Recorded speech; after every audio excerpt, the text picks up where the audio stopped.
El gobierno de México trasladó a 37 operadores de organizaciones criminales a Estados Unidos, todos requeridos por autoridades de ese país y considerados de alto impacto por su capacidad para generar violencia y mantener estructuras delictivas activas.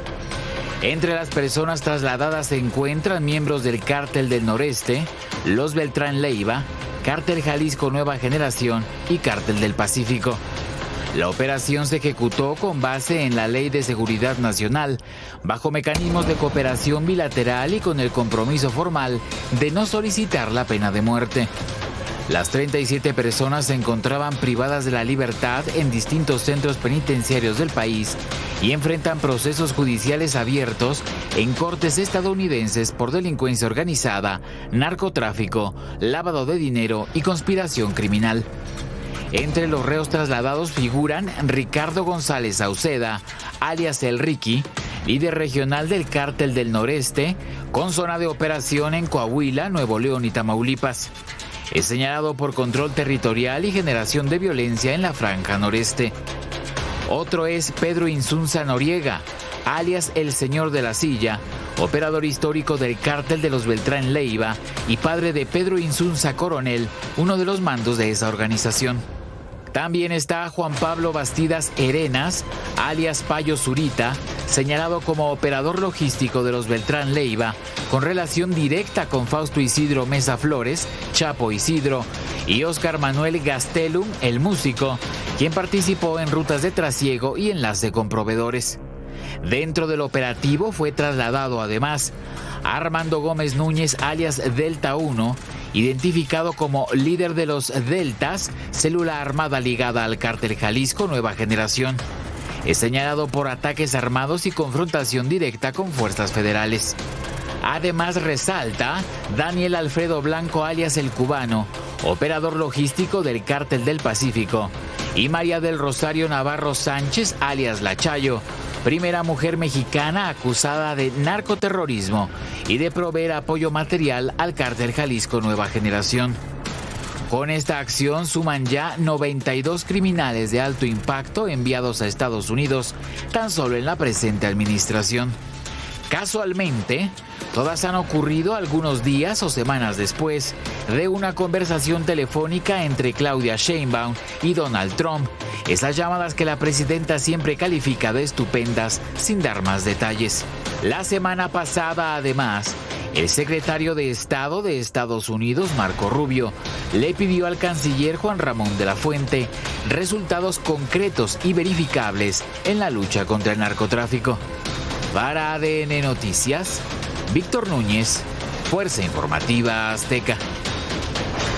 Pues ahí están estos 92 ya, son 92 personas que se encontraron en cárceles mexicanas enviadas no a través de un proceso de extradición, entregadas, expulsadas desde México y puestas a disposición de las autoridades en Estados Unidos. Alicia Salgado, Alicia, ¿cómo estás? Muy buenas noches, Muy Lili. buenas noches. Jorge Fernández Menéndez, Jorge, ¿cómo estás? Manuel, buenas Alicia, noches. Lili, un placer. Lili Telles, ¿cómo estás? Buenas noches, senadora, gusto muy saludarlos. buenas noches. Son 92, así envueltos para regalo, como ofrenda al gobierno de los Estados Unidos, que había dicho, bueno, han dicho un montón de cosas, pero hace apenas unos días, la semana pasada, Marco Rubio exigía resultados tangibles al canciller Juan Ramón de la Fuente. Donald Trump hablaba de ataques e incursiones terrestres contra los cárteles del narcotráfico y ha insistido en que en México mandan ellos, mandan los criminales. ¿Cómo lo ves, Lili? Bueno, yo hace algunos meses manifesté que se requería más cooperación en el marco legal, obviamente, entre Estados Unidos y México, y me acusaron de traidora a la patria por ello. Y ahora están haciendo justo lo que yo había... Querían hacer hasta juicio político. Sí, están haciendo justo lo que yo había planteado, que es cooperar más, y eso lo celebro, porque creo que, de hecho, creo que ambos ejércitos, el mexicano, que tiene de sobra patriotismo, capacidad y lealtad, es nuestro ejército, con el ejército estadounidense, en el marco legal aprobado por el Senado, podrían combatir juntos el enemigo en común que tenemos mexicanos y estadounidenses. Y cuando pide Estados Unidos resultados concretos, me parece que estos no se van a dar hasta que caigan narcopolíticos que están facilitando y protegiendo a los cárteles. ¿Y tú ves ese escenario posible o cercano a la realidad hoy por hoy? Ese escenario es factible, sería cuestión de una decisión, de un momentito, si Claudia Sheinbaum se atreve a romper el narcopacto que heredó de López Obrador, y eso sería lo más sano. Y creo que deberían ya las autoridades mexicanas considerarlo como prioritario, porque si no están arriesgando el propio Tratado de Libre Comercio, que es esencial para los mexicanos. Jorge, ¿cómo lo es? Mira, yo estos días he estado insistiendo mucho con una frase que a mí me gusta mucho, que es: la ambigüedad es el mayor enemigo de la eficiencia. Y la ambigüedad en la que se maneja el gobierno mexicano es un doble discurso, ya lo hemos dicho muchas veces. Por una parte, un discurso ultranacionalista, nacionalista old fashion, ¿no? Porque no es un nacionalismo moderno, un nacionalismo de Guerra Fría, ¿no? De Guerra Fría. Y por otra parte, una colaboración que es mucho más profunda de lo que nos imaginamos en algunos temas de seguridad con Estados Unidos. Los 92 enviados son 92 enviados, pero súmale los extraditados, súmale los que se llevaron, vaya a saber cómo, como el Mayo Zambada y demás, que son operaciones encubiertas. Súmale los que fueron detenidos en distintas circunstancias. Entonces, y esos 100 y algo, son unos poco más de 100, los que se suman en total. La enorme mayoría están siendo testigos protegidos o están buscando un acuerdo de culpabilidad con las autoridades estadounidenses. Entonces tienen toda la información que quieren de la narcopolítica, de los acuerdos, y no de los últimos 30 años o de Salinas, Cedillo, Fox, Calderón, Peña, no, de los últimos 6, 7 años. Y de lo actual, no, y de lo que está pasando y de las redes de complicidad de hoy. Algunos fueron detenidos en diciembre y ya fueron expulsados ahora en enero. Entonces, si tú te sigues manejando con ambigüedad y no tomas las medidas, que es lo que está pidiendo Estados Unidos, está pidiendo, a ver, los cómplices y protectores del narcotráfico, y esos son políticos y funcionarios, y tú no avanzas en eso, la presidenta o el gobierno quedan atrapados en su discurso, no pueden salir, no pueden avanzar en la relación con Estados Unidos, porque eso es el tema que están pidiendo, te puede gustar o no, pero, y además, por más éxitos que tenga el gabinete de seguridad, las estructuras se mantienen, porque las estructuras se mantienen porque tienen protección y tienen complicidad. Ahora, también se están quedando ya sin fichas, porque si has mandado a 100, ¿no? Números redondos. Pero van a salir otros 100 si tú no desmontas las estructuras. Sí, pero digamos, mandaron protección a los de muy alto nivel y de repente es como, pues me estoy quedando sin fichas que enviar. Todavía. Ahí van a poder ahí tengo a los narcopolíticos, ¿no? Y tienes como 15 narcotraficantes importantes todavía que no has enviado a ellos. Alicia. No, que no has detenido. Digo, finalmente, cuando tú tienes las condiciones de reproducción de una relación de poder fáctico, es lo que yo te decía el otro día, o sea, hay una petición muy clara de acción para contener las redes de relación locales, particularmente regionales. Tienes el caso de Sinaloa, ¿no? Y es muy evidente que tienen muchísima información sobre las redes de poder sobre Sinaloa. Lo mismo es el caso de Tamaulipas, lo mismo es el caso de Veracruz, lo mismo es el caso de Tabasco, lo mismo es el caso de Michoacán. No sería gobernador el que es gobernador si no hubiera participado en el crimen organizado. O sea, no puedes decir de ningún lugar no hay, inclusive en las grandes urbes, ¿no? Es un tema que está a flor de piel y finalmente está puesto todos los días en la llaga. Brookings Institution esta semana y desde la semana antepasada ha estado insistiendo una y otra vez. El crecimiento de la economía mexicana es prácticamente cero, así ha estado creciendo en los últimos 30 años, pero ¿cómo los puedes explicar? No es nada complejo, es el narcopoder, así, tal cual, y de pronto te lo encuentras allí, te lo encuentras en el CSIS, en todos los organismos o think tanks ligados al gobierno. No es tan difícil entenderlo. Es un mensaje un día, un mensaje otro día. Cierto, la cooperación es fundamental, yo estoy absolutamente de acuerdo con Lili, y es una petición general.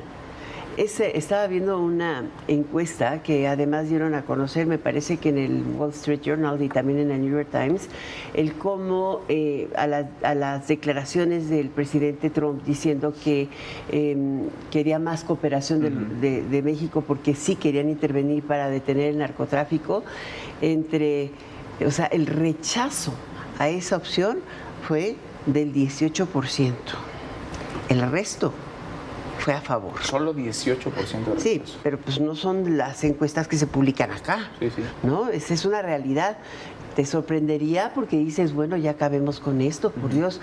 Ahora, siguen las redes de complicidad, porque sigue la impunidad, sigue la corrupción. Hay un montón de casos para donde veamos, y esto parece que es como taparle el ojo al macho, ¿no? O sea, te mando algunos, pero acá siguen bien afianzados, cobijados, protegidos por la 4T, un montón de personajes que en el menor de los casos están señalados, incluso algunos denunciados por vínculos con el crimen organizado. De hecho, en la ley Maduro que están cocinando la presidenta Sheinbaum y sus cómplices, lo que hay de fondo en esa reforma, entre comillas, electoral, es que van a blanquear los delitos electorales, particularmente del uso de recursos del crimen organizado. O sea, en lugar de apretar hacia la detención de líderes de cárteles y líderes de cárteles que operan en la política, desde el ámbito político, la ley Maduro lo que trae es poder que no haya una fiscalización correcta. De por sí es difícil y de por sí así se infiltra dinero del crimen organizado en las elecciones. Con esta ley Maduro va a ser más fácil que los cárteles financien la narcopolítica y se va a enquistar en nuestro país. Entonces no solo no veo voluntad hacia endurecer la lucha contra los cárteles, sino una laxitud por el otro lado para facilitar todavía más la participación de los mismos en las elecciones que los lleven a continuar en el poder y desde ahí seguirlos protegiendo. Para abrirles la puerta. Por sí ya hay un montón ahí infiltrados, ya gobiernan municipios, estados. Controlan un tercio del territorio nacional aproximadamente. Ahí hay autoridades, ¿no? Ahí hay presidentes municipales, autoridades, gobernadores. Ya son ellos. Y ellos los controlan. Entonces, durante muchos años se dijo que no, el crimen organizado no le interesaba la política. Es mentira. Es una estructura de poder, es un negocio multinacional, además global. Claro que les interesa el poder y claro que les interesan las condiciones de poder. Durante los años de abrazos y no balazos, el crecimiento ha sido exponencial. ¿Por qué? Porque pudieron hacer eso. Porque hasta con todos los problemas que podía haber, hasta el gobierno de Peña, había un cierto control en la expansión política de los grupos criminales, que por supuesto estaban infiltrados, que por supuesto tenían posiciones de poder, pero había un cierto control, aunque sea desde el propio Estado. Cuando eso se abandona, entonces cuando tú le permites empoderarse a los grupos criminales porque se empoderan, no veíamos el control territorial como lo vemos ahora. Ahora tú entras a ciertos estados y tú sabes que en esa región de ese estado el que gobierna es el narco. Cuando tú ves a Américo Villarreal, en una foto, lo veíamos la semana pasada, con 4 narcotraficantes conocidos, con orden de aprehensión, en un evento público, en el municipio que controla a los narcos, dice, bueno, ¿qué comentario editorial necesitas, ¿no? O cuando ves, lo de Sinaloa, que es terrible, que es... No puedes explicarte que hayan crecido esas redes del narcotráfico a ese nivel sin que haya autoridades cómplices. Lo de Michoacán, lo de Michoacán es terrible, pero lo mismo pasa en muchos otros estados del país. Entonces, tú necesitas comenzar, si queremos recuperar la seguridad, además de tener un tratado de libre comercio, además de poder avanzar en muchos otros ámbitos, hay que desmontar esas redes de complicidad. Esa es la prioridad para Estados Unidos. La prioridad para Estados Unidos. El tema de seguridad.